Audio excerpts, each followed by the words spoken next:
ಮೋದಿಯವ್ರು ಬರ್ತಾ ಇರೋದು ಒಳ್ಳೆಯದೇ. ಈ ರೀತಿ ರೋಡ್ಗಳು ಅಭಿವೃದ್ಧಿ ಆಗುತ್ತೆ ಅಂದ್ರೆ ಪ್ರತಿ ಗಲ್ಲಿಗೂ ಕರ್ಕೊಂಡು ಹೋಗಿದ್ರೆ ಇನ್ನೂ ಒಳ್ಳೇದು. ಯಾಕೆಂತಂದ್ರೆ ಇವ್ರು ಬರೋ ರೋಡ್ ಮಾತ್ರ ಕ್ಲೀನ್ ಮಾಡ್ಬಿಡ್ತಾರೆ. ಮೋದಿ ಅವ್ರು ನೋಡಿದಾಗ ಏನಾಗ್ಬಿಡ್ತಾ ಪರವಾಗಿಲ್ಲ ಮೈಸೂರು ಸ್ವಚ್ಛವಾಗಿದೆ ಅಂತ ಹೇಳ್ತಾರೆ ಅಷ್ಟೇನೆ. ಆದ್ರೆ ಇದು ಸ್ವಚ್ಛವಾಗಿರೋದು ಅವ್ರು ಬರುವಾಗ ಮಾತ್ರ. ಈ ಕಾರ್ಪೊರೇಷನ್ ಅವರು ಮತ್ತೆ ಲೋಕೋಪಯೋಗಿ ಇಲಾಖೆ ಅದಕ್ಕೆ ಸಂಬಂಧಪಟ್ಟ ಇಲಾಖೆಯವರು ಆವತ್ತೊಂದು ದಿನ ಮಾತ್ರ ಕ್ಲೀನ್ ಮಾಡಿ ಬಿಟ್ಬಿಡ್ತಾರೆ. ನೀವು ಮಾಡೋದಾದ್ರೆ ಡೈಲಿ ಇದೇ ರೀತಿ ಮಾಡಿ, ಸ್ವಚ್ಛವಾಗಿರುತ್ತೆ. ನಾವು ಮೋದಿ ಏನು ಬರೋದನ್ನು ವಿರೋಧ ಮಾಡಲ್ಲ, ಅವ್ರು ಬರೋದು ಒಳ್ಳೇದೇ, ನಡೀತಾ ಇರೋದು ಒಳ್ಳೇದೇ.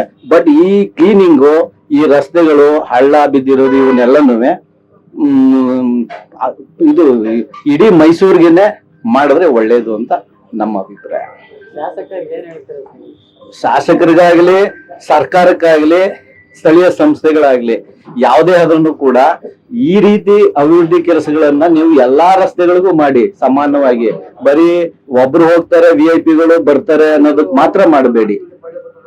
ಎಲ್ಲಾ ಇದಕ್ಕೂ ನೀವು ಮಾಡಿದ್ರೆ ಇದು ಒಳ್ಳೇದು. ನಮಸ್ತೆ, ಶಿವರಾಜ್ ಅಂತ.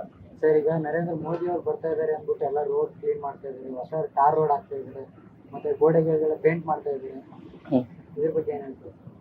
ಅವ್ರಿಗೇನು ಅವ್ರ ಅವಶ್ಯಕತೆ ಇದ್ದಾಗ ಅಷ್ಟೇ ಕೆಲಸ ಮಾಡಿಸ್ಕೊತಾರೆ. ಇಷ್ಟ ದಿನ ಎಷ್ಟೆಷ್ಟು ಹಳ್ಳಗಳು ಗುಂಡಿಗಳಿಲ್ಲ ಇದ್ವು, ಅದನ್ನ ನೋಡಕ್ಕೂ ಬರ್ದೇ ಇರೋ ಜನಗಳು ಈಗ ಯಾರೋ ಒಬ್ಬನಿಗೋಸ್ಕರ ಇಡೀ ರಸ್ತೆ ರೆಡಿ ಮಾಡ್ಕೊಂಡು ನಿಂತಿದ್ದಾರೆ.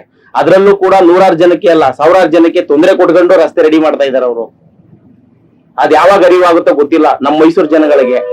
ಅದ್ರಲ್ಲಿ ಅದ್ ಯಾರೋ ಒಬ್ರು ಅವ್ರೊಬ್ಬರಿಗೋಸ್ಕರ ಎಷ್ಟೋ ರಸ್ತೆ ರೆಡಿ ಮಾಡ್ತಾ ಇದಾರೆ. ಈಗ ಮತ್ತೆ ಇದಕ್ಕೆ ಅವ್ರ ಹೆಸರು ಹೇಳ್ಕೊಂಡು, ಈ ರಸ್ತೆ ಹೆಸರು ಹೇಳ್ಕೊಂಡು ಮತ್ತೆ ಅದೆಷ್ಟು ಸಾಲ ಮಾಡ್ತಾರ ಆ ಮನ್ಸ. ಅದ್ ಯಾವಾಗ ಜನಗಳಿಗೆ ಬುದ್ಧಿ ಬರುತ್ತೋ ಅಷ್ಟು ಅರಿವಿಲ್ಲ.